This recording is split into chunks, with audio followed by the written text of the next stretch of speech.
No, honestly, that is nonsense. Nonsense. All nonsense. They say many garbage things. You don't know what you're going to get. Melodrama upon melodrama! This is a utter, shameful, disgraceful piece of nonsense. He was miles off it yesterday. You'll learn a lot more if you listen rather than talk all Plenty the of time. time, no problem. Hello, everybody, and welcome to a No Nonsense podcast. Happy New Year, everyone. Welcome back to the pod in 2025, Will. We're still here. We are, now this is going to scare you. We are rapidly approaching half a decade of podcasting, Kyle. Goddamn, you know. One day you don't know how to turn on a mic. The next you're half a decade in nearly. And we did have mic issues before this started. Like, can you hear me? I can't hear you. Can you? I can hear you. Our episodes sound better, but really, I haven't learned anything. I don't know about you. I know how to fix the issues. I don't know what the issues are. No, it's like everyone knows how to use a computer, but like no one could actually like change the RAM, you know, if they needed to. What the hell is Java, Kyle? I've never known. I have it. I have it on mine. Do you have it in yours?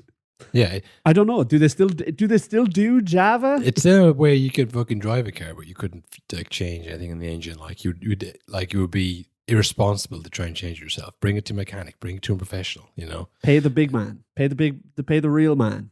it's the Illuminati trying to keep us in our boxes. You know, they made cars and computers too complicated, so we all have to use them and clock in. Will, you know, We broke the podcast matrix. The podcasting world is the same. yeah, podcasting is exactly the same. They don't want you to be able to fix the issues. They just want you to They want you to podcast. Everyone wants us to do this podcast so badly. It was a good Christmas, Will. Was yours a good Christmas? Yeah, very good. I do feel Slurms McKenzie-ish at the end of it, though. I don't know about you, Yeah, but like, very social.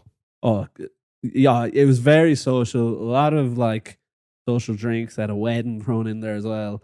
By the end of it, it's like, I can't do this anymore. Yeah. I can't wait to get back to work. Yeah, I didn't go out much. I was struck down in my prime.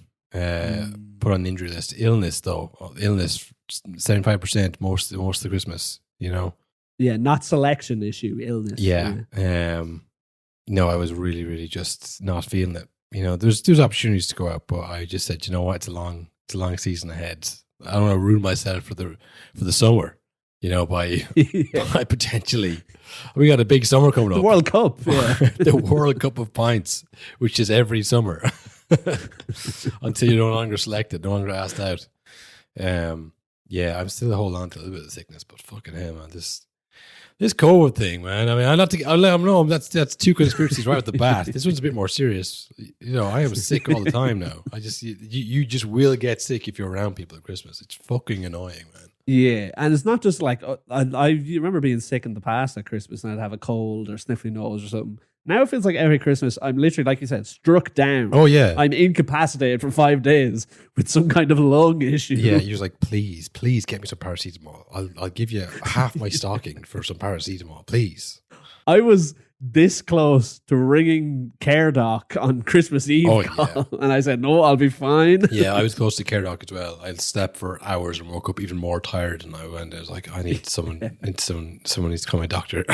Like a serious plea for someone to call me a doctor over Christmas. That's how bad it is. So yeah, a bit annoying. And then New Year's Eve, I was just spent glued to the bed. Literally, there was a dent in the bed from like the 30th to the 1st, and then back in work the next day. It was fucking grim. That's if I remember correctly, your second New Year's Eve in a row that you spent sick. Last year, though, it was over a pizza. Remember that? No, I didn't get the food poisoning from the pizza. I got it from a quesadilla.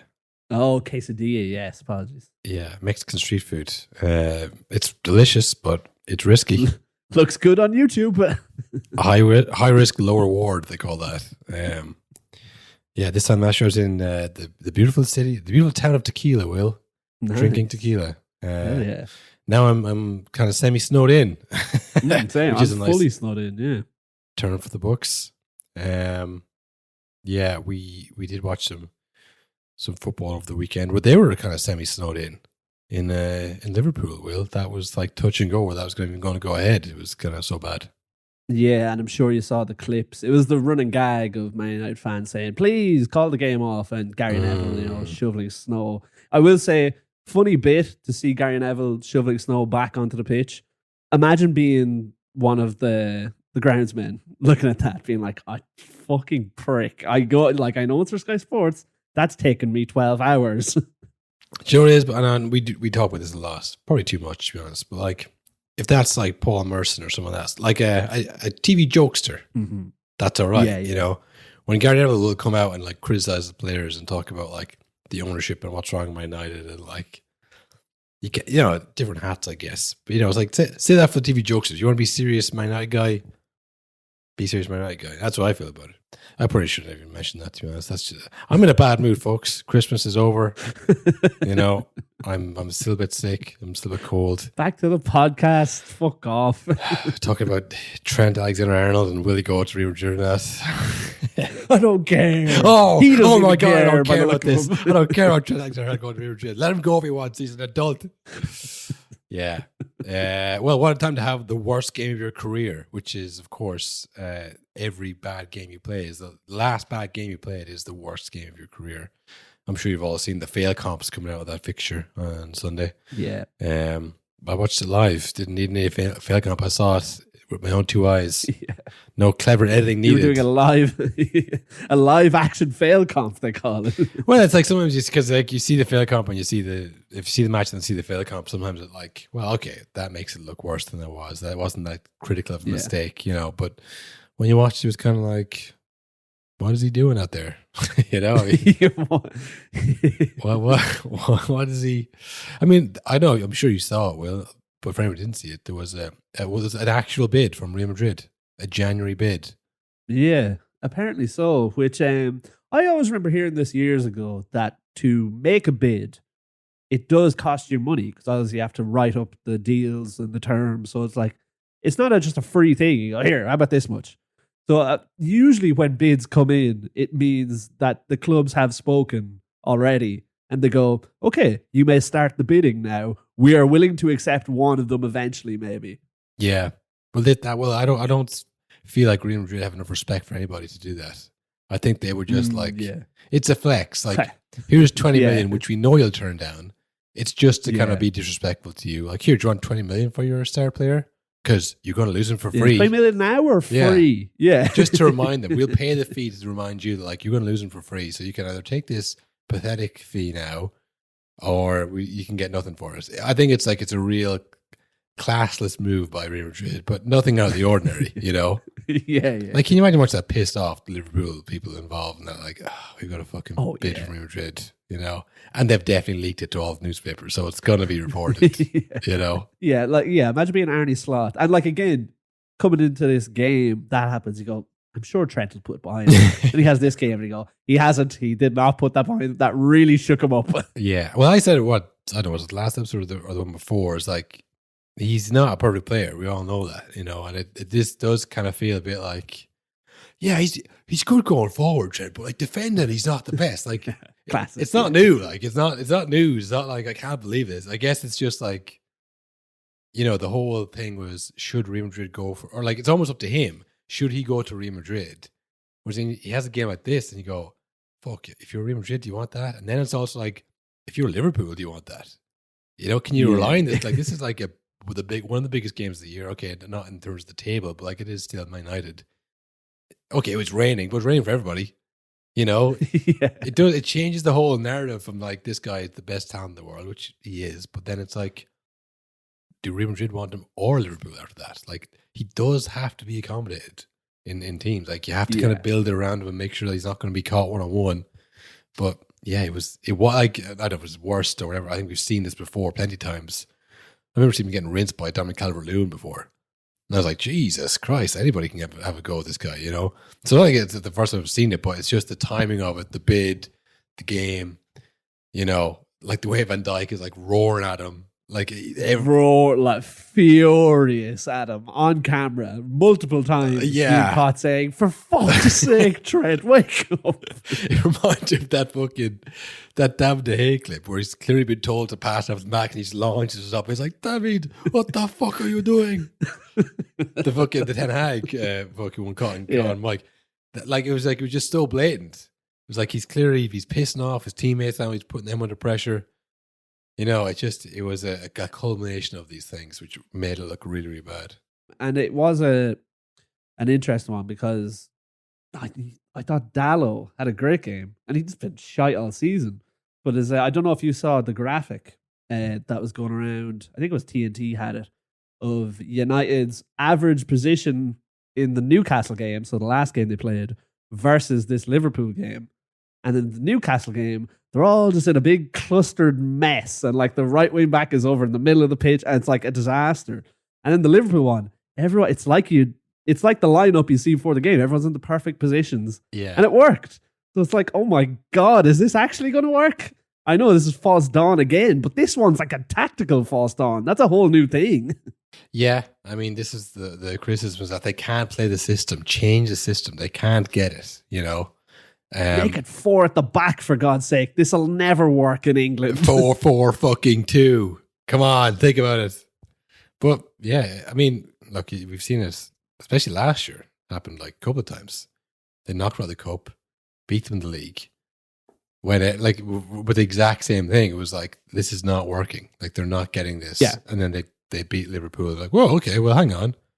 And Hang on. Those hang-ons got in like 3 more months each time. So Yeah. I like, you can beat a big team. And Liverpool used to do this to Man United and, Tottenham, Arsenal, Everton, Liverpool even. You know, big games, big derbies like that. They do have an ability to like, okay, right, let's really lock in for this. I don't believe in this coach. I don't get the system, but I'm going to give 100% the effort. It's like we were saying before about Diallo, like that kind of like pressing. It's like, yeah, because he's a kid, he's trying to make it in the team. When you're like 24, like, all right, it's a long season, folks. Let's not press every ball, you know? I've played Liverpool a lot of times in the past. I've had my moments already. Yeah, exactly. So there's a bit of that too. We're like, okay, this is Liverpool. And also the fear as well, I think. Oh, was it 9-1 going into the game? Yeah, as you said in the group chat, 9-1 in a 2-horse race. Yeah, like it always happens. Like, what's going to be 5-0, 4-0, and then it's 1-1, or it's 2-1 maybe at the like it was 2-1 there for a while. It was like, yeah, Jesus, like that's 9-1 for that. It just seems like crazy. But I mean, I'm sure they made a lot of money, the bookies. I was thinking this as well. We've entered a new era of Man United, I think. Well, no, we've been in it for a while, but I think it's confirmed, where they're like, they used to be a club who wins all the time, and that was their successes and their best moments was like, a culmination of a year's work, and we won lots of trophies. Mm-hmm. Now all their biggest moments are the games when even Man United fans going in are like, well, we'll obviously get hammered in this one. The PSG game in Europe, this one, the Man City FA. Those are the games now where you're like, oh my God, this is what Man United is all about. Going into a game thinking we're going to lose 8-0 and somehow getting a result. It's so bizarre to see. Yeah, it was before. It's like you go into a game think you're going to win, and then you'd be losing or you'd be drawing. And they're like, oh, the Man United way was getting that late winner. And like saying now it's like getting an upset is become the Man United way. It's like that's... Yeah. You can never count us out. It's funny because it's that thing as well of like, let that be a lesson. We'll never not score in Anfield 6 times in a row. Yeah. Oh God! But what about the way everyone was like falling all over the place? It was a mad game, yeah. Because obviously the game was. It felt like minutes away from being called off with the weather. Yeah, and yeah, it was a slip and slide game. It was like a YouTube fucking Sideman video or something. I mean, Ahmad near the end of the game, literally, had a straight ball across, a cutback, and it could have been a goal, and he just fell. He was standing still, and then he was on his arse. It was amazing. Buckled, yeah. No, it was, but does that speak to how confident Liverpool were of getting these 3 points? That it was I like, think so, yeah. Like get the game ahead. Tell the groundsman, do whatever it takes. Like clear the game for playing on. Because you always see it where it's like, I think we had about this last year where like City played Chelsea when they were brutal at the start. And then Arsenal played them when they kind of got their act together at the end. Yeah. So like, yeah, Man United are bad right now. They've been bad all year. But like you could get if this game is rescheduled for like a midweek game, that could be in the middle of like a 4-game run. They could have their mojo back, Rashford could be scoring goals. And they're like, oh, well, I wish we could have just fucking played in the rain, lads, like, because it wasn't that bad. But like, the conditions really weren't You know, even that one that the goal that Martinez scored is a classic kind of goal you get in the wet, where it's like you lash that. Like what the hell's he doing up there in the first place?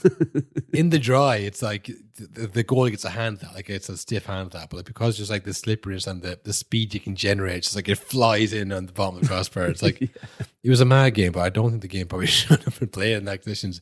Whatever for the safety of the players or whatever, because I know there's a few falls and I'm thinking of the fucking Delit fucking fall for the. Oh my god! Like he just slid across the fucking pitch, but like I just don't think it's suited Liverpool at all. No, yeah, and United actually passed the ball well and stuff. But like I said, it was just like even Salah's penalty. Onana went the right way and saved it, and it just slipped straight through his hands. Yeah. Like it's just, the ball was too wet. Yeah. Every different moment, the ground from look at you like, oh, that was good, and then like, oh, that was bad, and then, oh, that was good. Yeah, that's one for us. Yeah, it was a crazy game. It really kicked into gear in the second half as well. When Oh yeah, obviously the goals were happening, but Darwin Núñez, as soon as he was on the pitch, I think his first action was to step onto the pitch. He eyeballed De Ligt, and he turned and he took him out with his back to the head. yeah. And of course, the fucking like the end was a bit of a mad scramble as well. Like looked like either team could get the winner. Yeah, there was the last second Letty Oro tackle. Yeah, Núñez, and then down the other end, Maguire had all the time in the world, but it was a tough ball for him. To be fair, it was bobbling, but from the TV angle, it looked like it was an absolute certainty. Yeah, he hit the fucking put Zirkzee out like that. Like that was a shite ball, but it was a shite ball. Like it was like in those conditions. Like he had so much time, and he kind of just like not low looked. It was kind of like kick the ball behind him almost. But just take your time and like slide it across to him, but instead of like a shitty bobbly ball to like try and direct it. He's a centre back as well. Any player have a tough time. I mean, it just really incorporates himself in glory. But before that, Van Dijk had the header, which he headed directly at the keeper as well. But like, that's what I mean. It's just like the conditions were so shit. It was like both those chances probably go in the dry, Yeah. So it made for a great game. It made for a more competitive game, I think. But yeah, Liverpool be fucking raging that they every time they play Man United when they're going badly, they just they can't beat them because it's like they go into the game and go, okay, we at least we know they're bad this time. They couldn't possibly switch it on now. Yeah, I mean that's the real question is, could Liverpool win it? Are we still kind of unsure about them? But I mean, as luck would have it, Chelsea and Arsenal also drew, so things stayed the same. I mean, if Arsenal had won, which they didn't, they would have been 3 points off them, and then Liverpool would have had a game in hand. But now it's 3 points, and again, psychologically feels like we were so far ahead. When they could technically be 6 points ahead. Now they're still 3 points ahead of the game in hand. Oh, no, they're still 6 points ahead of the game in hand. Like there's still a nice big cushion there. So yeah, I think they're not in danger of a collapse yet. Liverpool for this. I think it's just it's Man United. It was the snow and the rain. I think they won't be too upset about it. For Man United, we did kind of miss this over the Christmas, but there's kind of relegation talk. There's like real relegation talk. There was real relegation talk. Sometimes there's always a big team. Like I think it was Chelsea last year. People were like, they're getting close, but it was never really a threat. But I mean, this was like, I could see United losing to Leicester and maybe Southampton on their day and Wolves. Too many bad teams. No, but it's just when you're in that bad run, it does feel like, oh my God, we're never going to win a game again. Like that's it, it's over. But as luck would have it, like you said, up at the top of the table, Arsenal drop points, Chelsea drop points. Man United in the last 2 weeks, I think they're safe. Leicester have dropped points. Yeah. Southampton have dropped points. Everton. We're fine. We're away from it now. We're dragging Tottenham into it, but we're nearly out of it. Like Southampton they have 6 points after 20 games. Leicester 14. They conceded another 5. I don't know if you saw that. They're that team this year where they're not at the level, unfortunately for them. Leicester as well look very, very bad. Ipswich have got a few surprise wins. They're probably the one team of those three say might get out of it. Wolves, Everton, Crystal Palace, I think will go on. West Ham as well are doing very badly, like to be down that low. I think it's going to be a year where someone stays up with like 35 points. You know, Yeah. I don't think it's going to take the 40 to keep everyone safe. Although Man United, they need to get 6 more wins to get that magical 40 number. They have 6 wins all season, so they have to double what they've done this year. Which really, you'd imagine by the last 6 games of the season, surely something will have taken shape. You know, the players are too good. The players at Man United are better than the ones at the bottom. Like, same as Chelsea last year. They were so bad for so long, and then by the end they got a bit of momentum going because the players were just too good to be down that low. So yeah, all they need is 6 more wins, and I think they'll get some kind of run going. It's still going to be a horrendous season for them, a terrible result for the year. But they're not, I think the relegation is just a little beyond them. Yeah, it's too much. I do think, though, Amarim was talking about this last week, I think, where he had a good point, and I do think he's actually right. It's something that United have needed for a long time. Like, they've had bad seasons, but like maybe they win a League Cup, or like, you know what I mean? They finish 8th, but maybe they win something or something like that. Whereas, like, it's been a long time since Man United have had an actual full-blown disaster of a season where they finished like 11th, 10th. So, and Amarin said, he's like, maybe Man United need a shock. And it's like, well, okay, you're the manager. Don't say that, but you're right. There were some amazing fucking, like, I know I didn't hear the interviews. I just saw the quotes on graphics. I mean, like, he was getting done dirty, I will say. Over and over. Now, again, he's new to the Premier League. He doesn't know yet. Don't say anything ever. Don't give them anything. They will take the bit they want. But yeah, he was getting done dirty because it's just every week it was like, team full of losers. The Man United players are scared of this Liverpool team. It's like, what was the context of that, you know?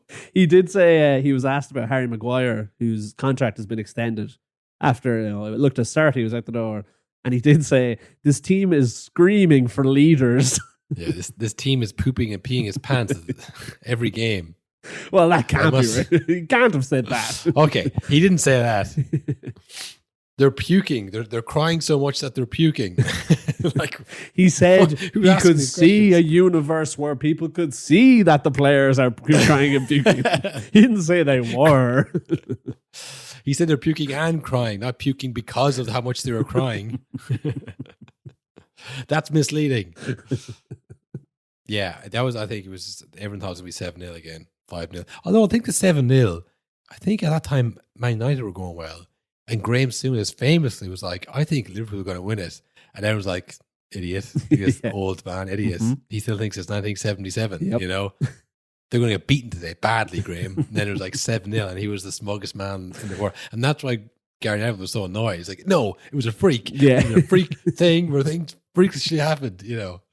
Just because he was so confident of it happening the other way. But it's funny as well, because I have basically like PTSD from the 7-0. Because I remember in the 7-0, Man United were actually the better team until the second half. I think maybe Liverpool might have scored right before halftime or something like that. And then they just it went crazy in the second half. Man United, I think, were the better team in the first half of this game. But the whole time I was just like literally gripping the seat like, we have to score. We have to score now. They're going to get 7 if we don't score soon. Yeah, I just think it's a grudge match, you know. Things are out the window. Even though they're not from Liverpool or Manchester respectively, it's like you can just feel it's more important. And yeah, it's just rare that the big hammerings happen in this fixture, I think. You know, that's why the 7-0 was such a like, this is insane. You know? Yeah. Well, like there's been 5-0s and 4-0s in the last few years. It's been a bad fixture for United, definitely. But yeah, like I said, the more you're going into game thinking we're going to get hammered today, the players are thinking that too, obviously. So they're going to be making changes to make sure we don't lose 7-0 today. Whereas it's when you think like maybe we'll beat them, that's when you lose 7-0 because you're lax. It's the games where you think you're going to get hammered. It's rare you're going to get hammered that badly because surely you're going to know, okay, they've scored one. Let's shut up shop here, lads. Yeah, because you don't want to look bad. You know, you're worried about looking bad. Unless you're Luke Shaw, of course. Yeah, what'd you make of that? He couldn't give a fuck. Yeah, I don't know. It's one of those things. I don't know. I think he's been there so long now. He's kind of lost sight of why it's important to look sad. Yeah, you know? exactly. I mean, they were Apology FC for so long, and people hated Yeah. it for it. So he's probably like, well, what do you want me to do? Am I supposed to be sad or happy? No, you have to be sad. It has to, like, because in his mind, he's been there through the bad years. And I know there's that story at the World Cup when he went to, he was 19, and Frank Lampard asked him, Frank Lampard casually brought up Tony Adams to, like, you know, show Luke Shaw how smart he was about football or whatever. And Luke Shaw's like, who the fuck is that? So he had no clue. He's not like a student of the game. I don't think he probably cares about Man United in the 90s. Genuinely, I don't think he probably cares. He's been there when they were bad, and like people are mad because they're losing. He gets that much, but like, yeah, that's every club. I don't think he's like fully grasping it, like this is like important as like a grand club kind of thing, and people need to see that you're like really trying to get this, which, you know, like I say, it's all just optics. But you know, if I was an advisor, if I was a PR guy for these players, Don't post that. I'd say like, Luke, you're not getting the TikTok. you can celebrate when they win the FA Cup or when they're in the Carabao Cup. But like, Put it in the draft, wait. Luke. When you're 14th in the league, maybe say, listen, Molly, thanks for inviting me out this event. Whatever event I'm at and you are also at. I think it was New Year's, I want to say. I think it was a New Year's thing. That's something like that. It was a very strange gathering of people, I thought. It is funny that they gave him that line as well, isn't it? That's the worst one to give him. The club you work for just sacked everyone, remember?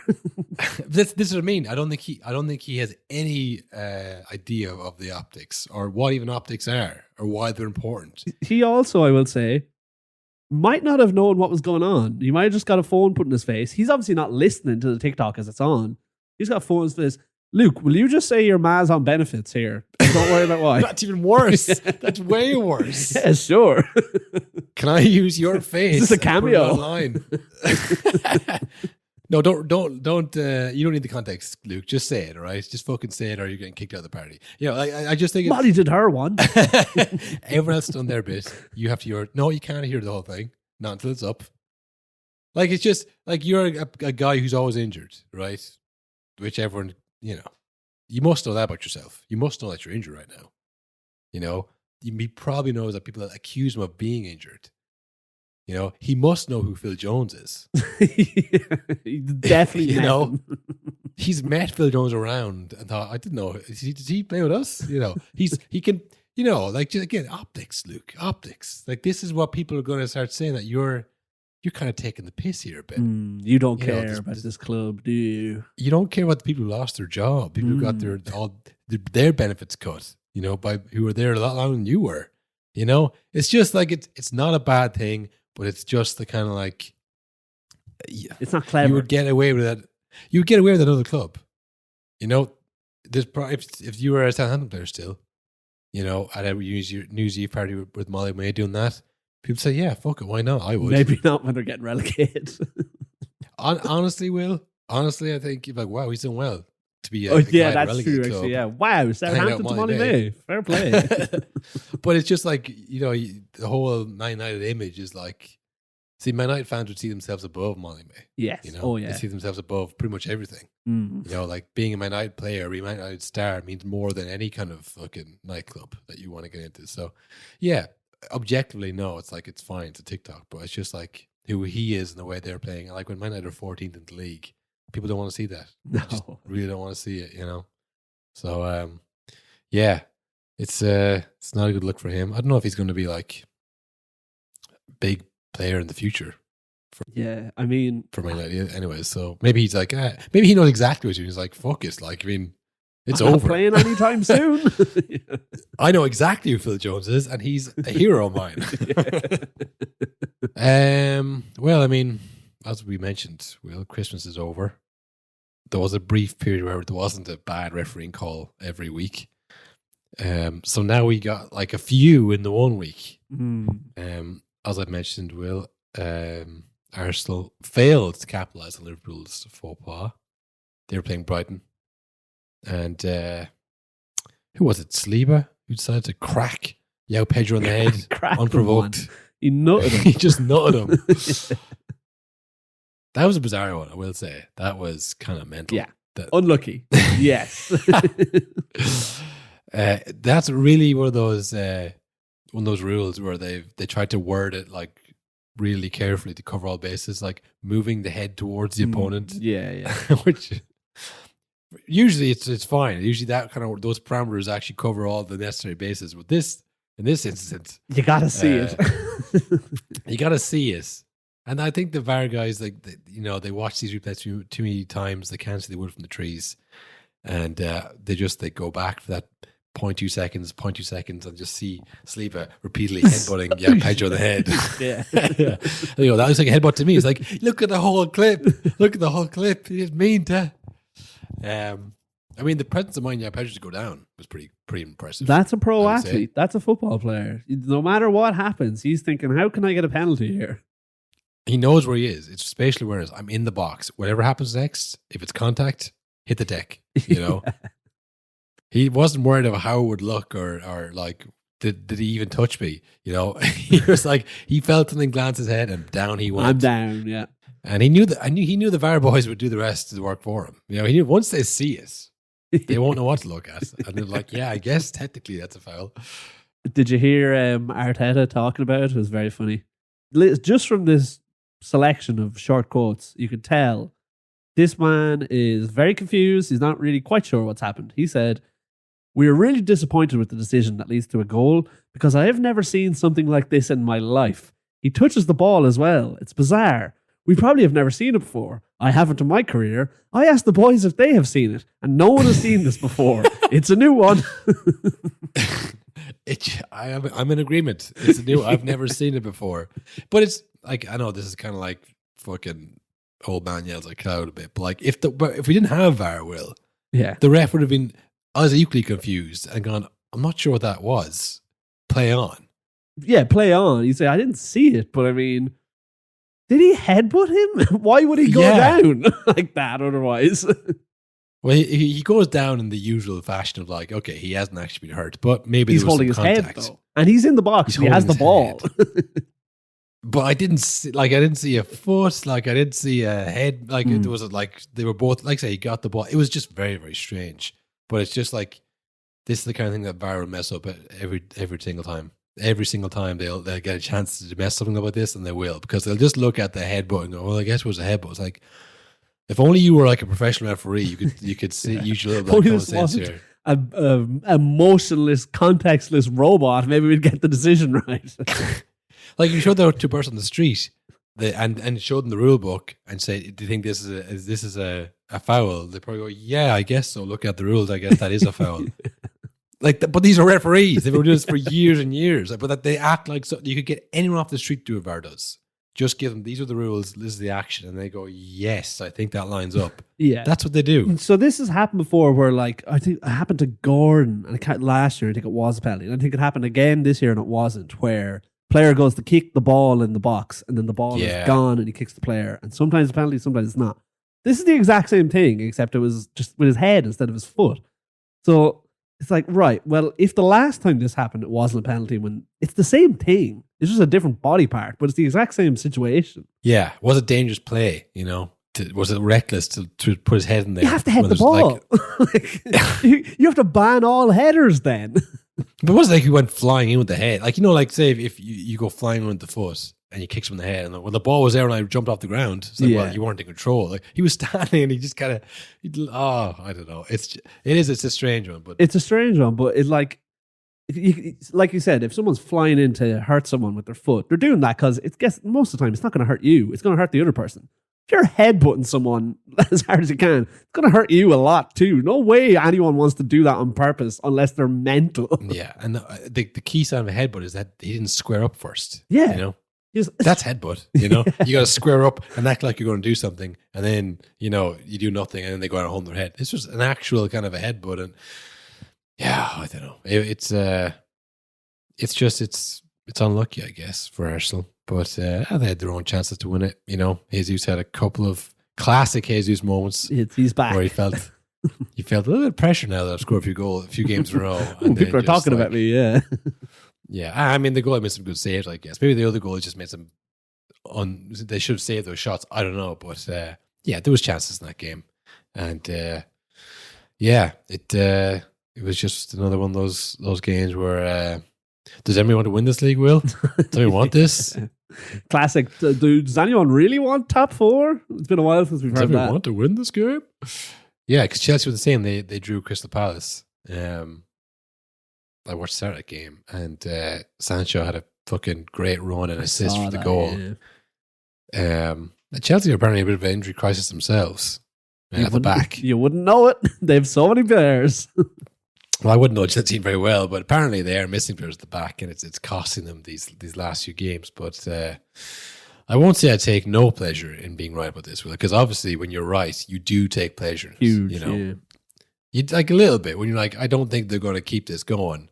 And then people on TikTok say you're an idiot. You don't watch any Chelsea games. You don't know anything. I won't lie, though. But I'm taking a little bit of pleasure in this prediction. Was it because of the reasons I said? Doesn't matter. I was right. Who cares? Yep. You can't take away from me. So yeah, they look like they've wobbled a bit as well. This is where if they were real contenders, they would have caught up on Liverpool in these last 3 games. You know, and it would have been a real tight situation. But yeah, the 3 teams at the top faltered a little bit. City will another win. Whisper it, because Whisper it. it's happening. I mean, Are they back? they Are look they back? good. They look good. They didn't look great against Leicester when they won that game, but they won it. Haaland scored 2 goals this week. It was West Ham who were It was West Ham. awful. Dear God, they're bad. They're very bad. Literally, just before we started recording, I don't think it was like officially confirmed, but one of I don't even know who it was, but you know, sometimes you just see a journalist on Twitter and you go, that guy's real. That's a real guy who knows stuff. There's one of those. And he said West Ham are on the verge or have already sacked their manager, with Graham Potter now into the fray as favourite. Of course. Who's their manager? Lopetegui? Yes. There it is. Yeah. What's it? Lopetegui? I said it confidently and fast. You got all the letters. I said Lopetegui. That's who it is. I'm not sure if that's right, but yeah, I think I saw this correctly. I think I saw David Moyes hate watching them in the stands. Correct. Did you see that? I did. And I also saw David Moyes was asked, will he want to come back to the Premier League? And he said he will, but he's not willing to come back to a relegation candidate, right? Which I think was a pointed attack at West Ham, saying, don't come look for me now, you pricks. Yeah. Yeah, that's funny. I will, but, not some kind of, relegation fodder, shithole, ungrateful bastard club. A good, decent club with good people who know what they have when they have it, Mr. No one in Moyes, particular. are you talking about West Ham or Everton? Neither or. Oh, yeah. Oh, I guess that rules out Everton too, doesn't it? Because, they're doing better than West Ham these days. But No, they're not actually. They're a point above No. relegation, I think. I think Sean Dyche is also being looked at, I saw, by their new owners. I don't know if you saw, they successfully managed to sell the club to someone who looked at the books and went, all right, fine, I'll do it. Yeah, we have enough money to cover this. Yeah. Barely, but we do. So apparently their new owners are looking at Dyche over the last few weeks, and the guillotine has started to fall. And as we know about They're Dyche, greasing it up. he's not usually the type to he can survive with Dyche. You might even go on a run now and again, but really, once you bring him in, you're at a new level, and that's like 16th, 17th. He'll survive, but that's it. And I think, again, no new owner is buying a Premier League club and going, 16th would be great. They're going, we're going to win it all. I've spent all this money. Yeah, well, some of them would be happy enough to be like 5th and 6th, Yeah, I think. But no one wants to be 16th, 17th. It's too precarious. exactly. Yeah. Ideally, they'd want to be making money. That's what they really want to do. The best way to do that is to win everything easily, of course, without spending much. But That'd be good. realistically, it's 5th or 6th, or getting into Europe. But the Arsenal, being an Arsenal owner, that's the key. Huge fan base. You don't have to invest too much that often, but you make money consistently. That's what all clubs want to be. All owners want to be. But Yeah, Dyche is just going to keep you where above water. Keep your head above water and then maybe not. And he's done his job, really. I mean, they probably should have gone down last season and maybe the season before that. Well, definitely last season with the point deduction, but he worked his Dyche magic and they survived. Yeah. I mean, I think new owners will, they'll want to stay up this year. So to change him out at this point of the season and bring someone else in, like, it might get a new manager bounce. It might be an utter disaster.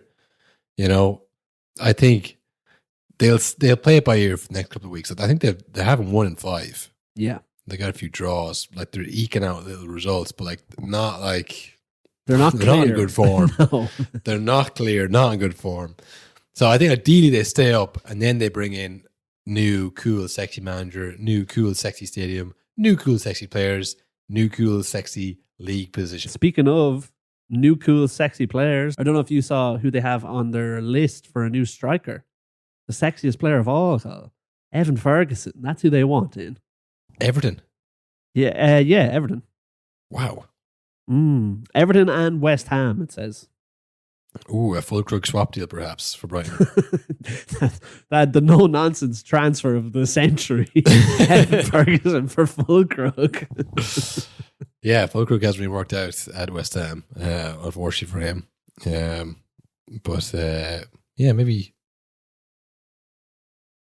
Carl has just evaporated from the Zoom here.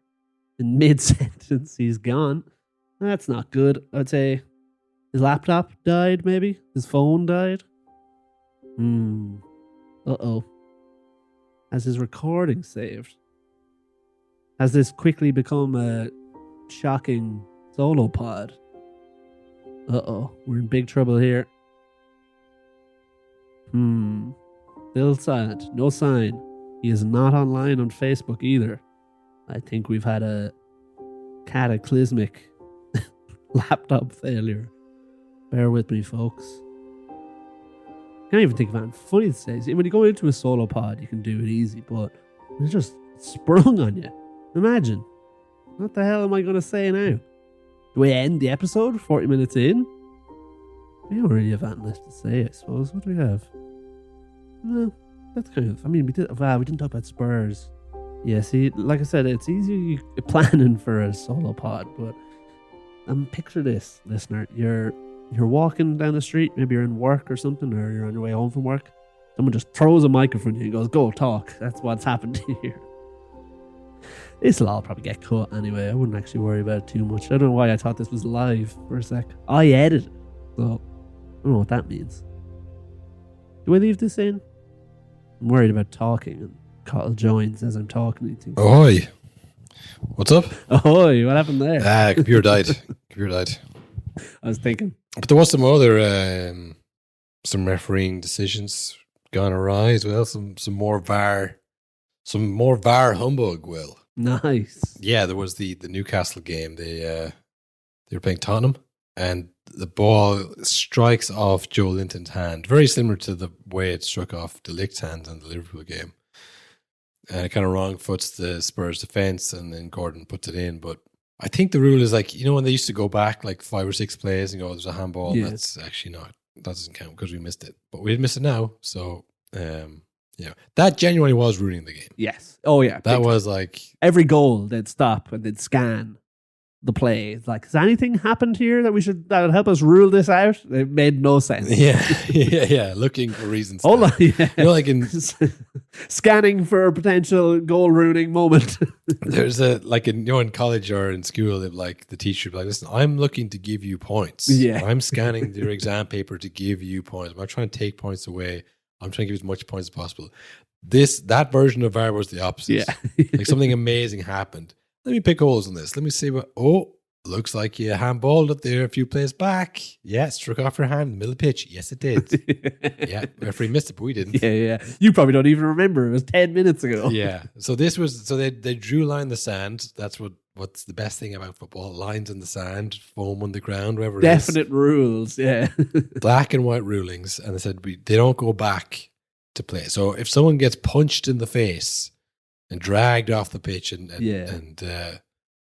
kidnapped down the tunnel, and As then long as they there's a score. throw in after.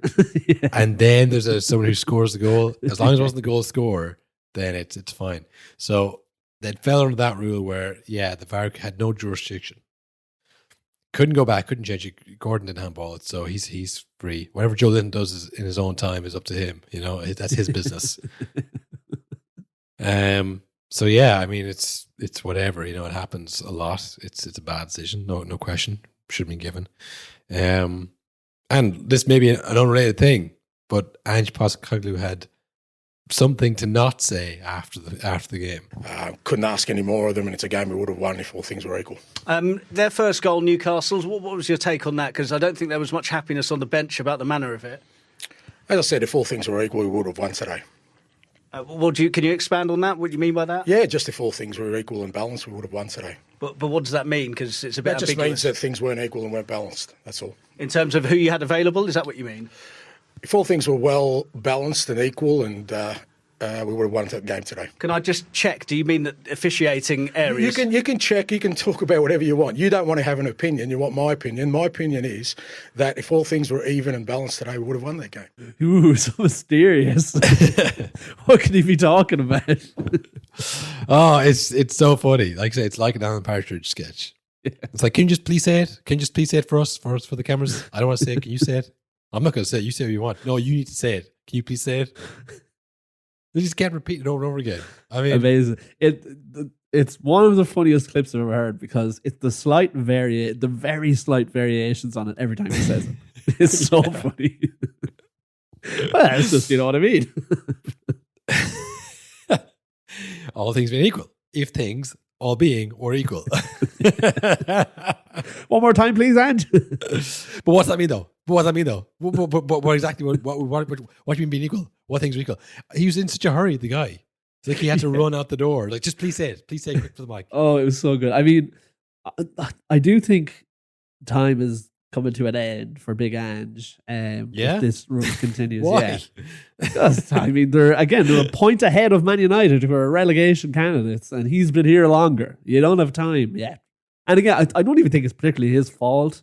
I think sometimes there's a lot of lazy punditry going on, not from us, from the actual pundits. From the actual pundits who'll be like, he needs to change things up. He can't be playing the system when it's not working, blah, blah, blah. When he has like a back four of 2 17-year-olds and he has Udogie playing up top because they don't have the players and things like that. I do think it's tough for him. But yeah, it feels like every interview he gets madder and madder. And I don't think it's like because things aren't going his way. I think it's because the pressure is building and building every week. What was that one word where he was completely broken? He was completely downtrodden. That and he couldn't was like speak. 2 months ago. Yeah, he said that was like, he was done basically. Yeah, and I thought he probably was done at that point, but he's managed to get himself going again. And it's a bit like the Guardiola thing at Man City. It got very boring because they've lost again. What's going to happen? And there genuinely wouldn't even be a rumor of him getting sacked because there was just no chance. So people were like, oh, they can lose forever and nothing will happen. And just like, well, there's no story, there's no resolution to this. I think the Tottenham one as well is like, okay, it's not the same thing as Pep at Man City, but like, it's been going on so long now. It's like, he needs to change. It's like, he's not changing it and he's not been sacked. So I think they all, at Tottenham at least, agree that there's an injury crisis and, what can you do? Like, I mean, if they had all their players this year, if Man City had Rodri. All things being equal, you're saying? If all things being equal, if Arsenal hadn't lost Odegaard and now Saka, I mean, yeah, things would be different, I guess. But they're just one of the elements you can't control, and you can't worry about things you can't control, I guess. And maybe Daniel Levy's gone all zen now. He's like, look, Ange, I trust you. I trust that you can change the things that you can control.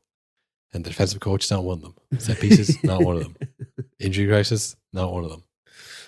I don't know. It just like, I haven't heard at the time of recording. I don't see any Ange sacked. I mean, we're seeing West Ham, Lopetegui getting sacked. We're seeing David Moyes come back to Everton or West Ham. I was reporting this podcast, but no movement on Ange, no movement on Pep. So it's like, you can't just keep talking about them over and over again because it's like, no one cares. Nothing's changed. Ange is, he's doomed to forever be a segment on our podcast because he's so funny. He is hilarious. Yeah, and yeah, he gets rattled so easily, and it's just such a funny combo.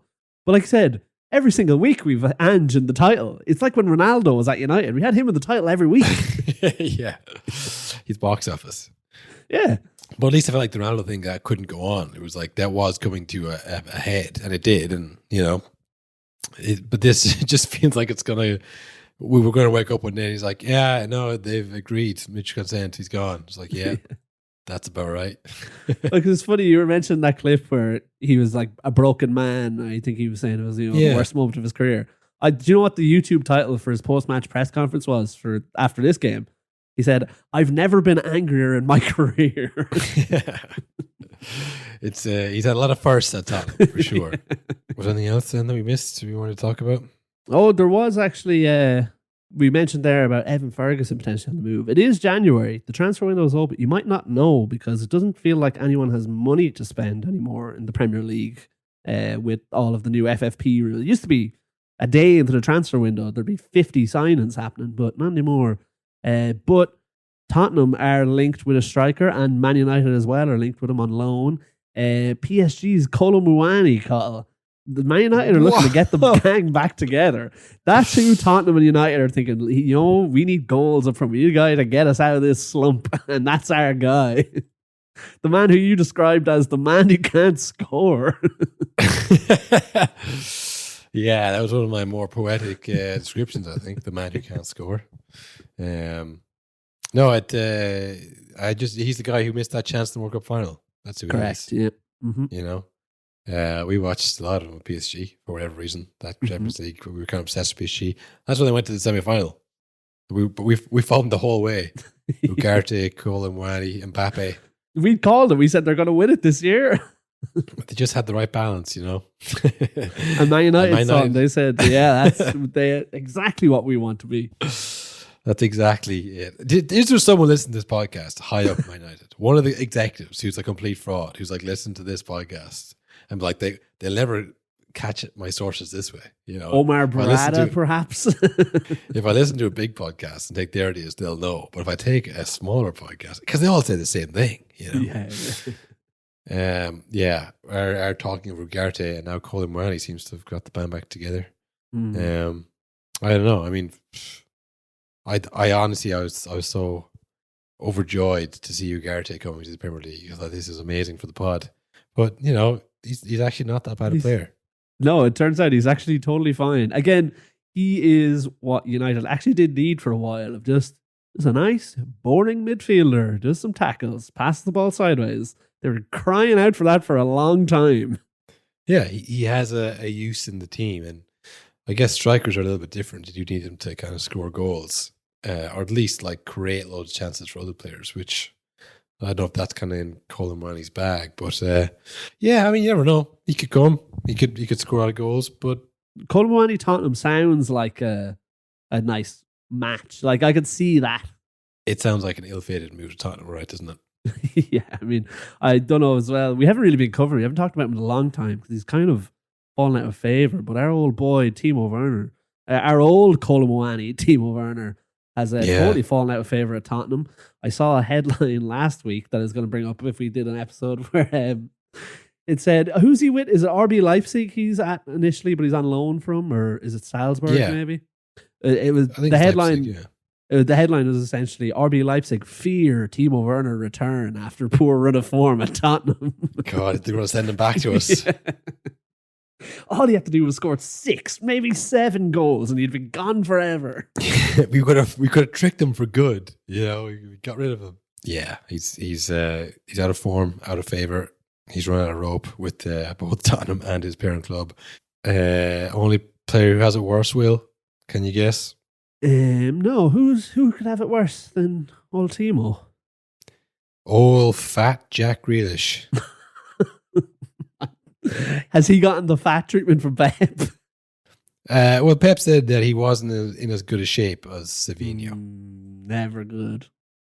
And if he wants to play ahead of him, he's got to fight to earn his place back in the Manchester City 11.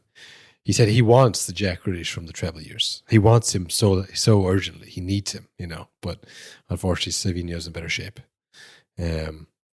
No, I mean, I think that could mean like just as a footballer, you know. But that's in quotations, in better shape. Yeah, it's easy, Guardiola says, as much as Grealish looks at himself, he will see the competition and he has to compete. Savinho is in better shape and everything than Jack. And that's why I played Savinho. Do I want Jack that won the treble? Yes, I want.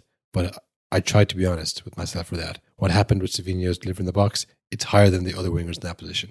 So, yeah, he's basically, you know, he's not in a good enough shape. Savinho is better. I mean, Jack Grealish is 29, 30. He's up there.